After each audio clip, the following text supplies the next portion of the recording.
5 सबसे बड़ी वजह है कि क्यों आपका एसईओ जो है वो काम नहीं कर रहा है। और मैं आपको प्रॉमिस करता हूं, अगर ये 5 चीज़ों को आप ओवरकम कर लेते हो, समझ लेते हो, तो आपकी साइट का ऑर्गेनिक ट्रैफिक ग्रो करने से कोई नहीं रोक सकता। सबसे पहला, रॉन्ग नीश। भाई अगर आपने YMYL niche, your money your life वाली नीश सिलेक्ट कर रही है, या ऐसी कोई नीश सिलेक्ट कर रही है जिसमें आपकी कोई अंडरस्टैंडिंग नहीं है, आपकी कोई नॉलेज नहीं है, कोई पैशन नहीं है, तो आप कैसे हर रोज़, हर हफ्ते, हर महीने आर्टिकल पे आर्टिकल लिखते जाओगे, और वो भी क्वालिटी वाले? आप नहीं लिख सकते।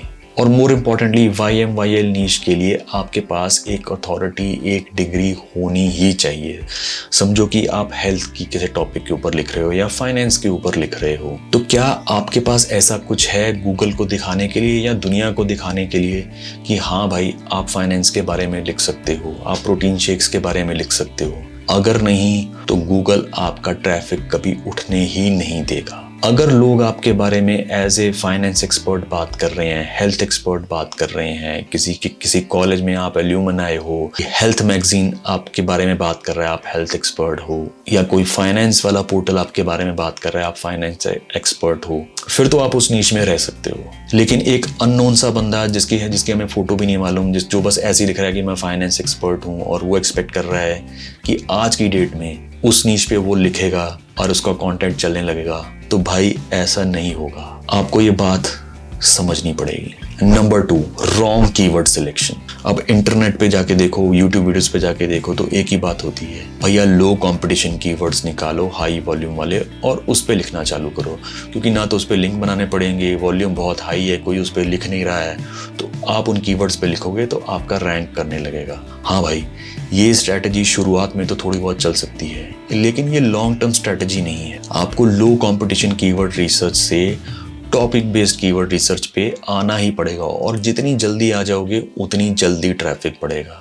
आपको अपने टॉपिक सिलेक्ट करने पड़ेंगे अपनी नीश के अंदर, और टॉपिक के ऊपर कीवर्ड रिसर्च करनी पड़ेगी, और उस टॉपिक को कॉम्प्रिहेंसिवली कवर करना पड़ेगा।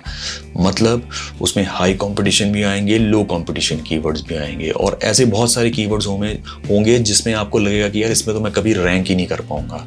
आपको फिर भी उन पे लिखना पड़ेगा, क्योंकि आपको वो टॉपिक अच्छे से कवर करना है। जब तक आप टॉपिक्स के ऊपर अच्छे से नहीं लिखोगे तो आपको वो अथॉरिटी नहीं बना पाओगे। आपको कुछ टाइम के लिए शायद ट्रैफिक मिल भी जाएगा, लेकिन 1-2 गूगल अपडेट आएंगे और फिर आपका ट्रैफिक नीचे आ जाएगा। तो कीवर्ड रिसर्च आपको सीखनी पड़ेगी कि कैसे करनी है। नंबर 3 है नो लिंक बिल्डिंग।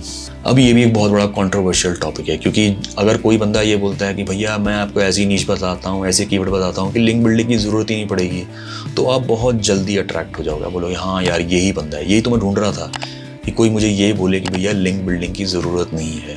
बट भैया हाँ, कुछ लो कॉम्पिटिशन कीवर्ड्स के ऊपर लिंक बिल्डिंग शायद नहीं ज़रूरत पड़ेगी, लेकिन मेजॉरिटी ऑफ कीवर्ड्स जो होंगे वो कॉम्पिटिटिव होंगे, जिन पे आपके पैसे बनेंगे, उन पे आपको लिंक बिल्डिंग करनी ही पड़ेगी। आप लिंक बिल्डिंग से नहीं बच सकते। जितनी जल्दी शुरू कर लोगे उतना आपके लिए अच्छा है। और तरीके ढूंढो ना यार कि कैसे मैं लिंक बिल्डिंग कर सकता हूँ। आप हारो से कर सकते हो, आप गेस्ट पोस्टिंग से कर सकते हो, आप अगर किसी चीज़ में अथॉरिटी हो तो आप पॉडकास्ट पे जाओ, खुद बोलो यार कि मुझे पॉडकास्ट पे इंटरव्यू करो, यूट्यूब चैनल पे इंटरव्यू करो, और उसकी डिस्क्रिप्शन में अपनी वेबसाइट का लिंक दो, अपने किसी आर्टिकल का लिंक दो। तो आपको थोड़ा क्रिएटिवली सोच के ये तरीके ढूंढने पड़ेंगे कि भैया मैं कैसे लिंक बिल्डिंग करता हूँ।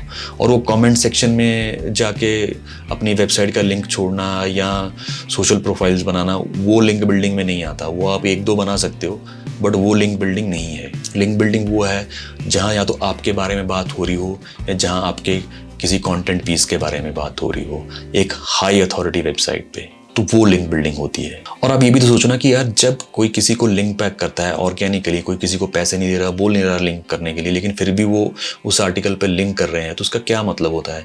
उसका मतलब ये होता है कि यार वो वेबसाइट आपके उस आर्टिकल को या आपकी वेबसाइट को एक अच्छा रिसोर्स मान रही है एक पर्टिकुलर काइंड ऑफ इंफॉर्मेशन के ऊपर। इसी वजह से वो खुद ही लिंक कर रहे हैं कि यार ये चीज़ ढूंढनी है तो वो वेबसाइट पे जाके ढूंढो, राइट।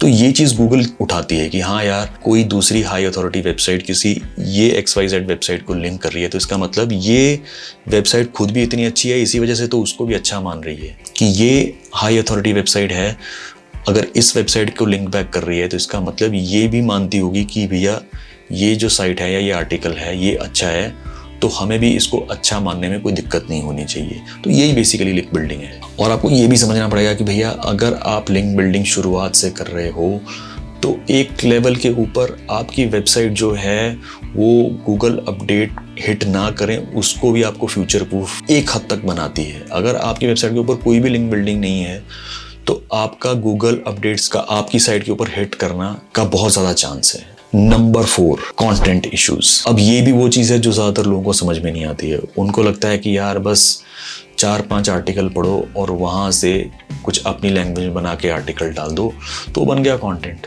आपको हाई क्वालिटी कंटेंट लिखना ही पड़ेगा। लो क्वालिटी कंटेंट की कोई जगह नहीं है आज की डेट में।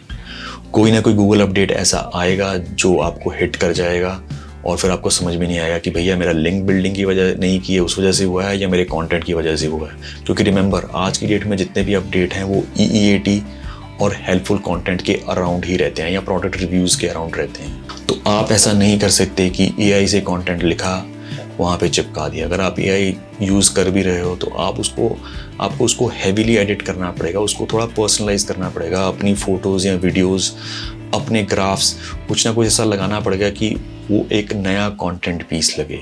आप कंटेंट राइटिंग में AI के ऊपर रिलाई नहीं कर सकते। सूनर और लेटर गूगल अपडेट आपको हिट करेगा अगर आप AI कंटेंट राइट कर रहे हो। मुझे मालूम है बहुत सारे लोग बोलेंगे अरे यार मैंने बड़े स्क्रीनशॉट्स देखे हैं जहाँ पे बंदे की AI साइट है, कंटेंट AI से लिख रहा है और एकदम ऊपर की तरफ जा रहा है। हाँ भाई, जब ऑर्गेनिक ट्रैफिक एकदम से स्पाइक करता है, एकदम बढ़ता है तो सब स्क्रीनशॉट डालेंगे ही ना। कौन स्क्रीनशॉट डालता है जब वही साइट को बाद में जाके गूगल अपडेट हिट करेगा? कोई भी नहीं शेयर करेगा।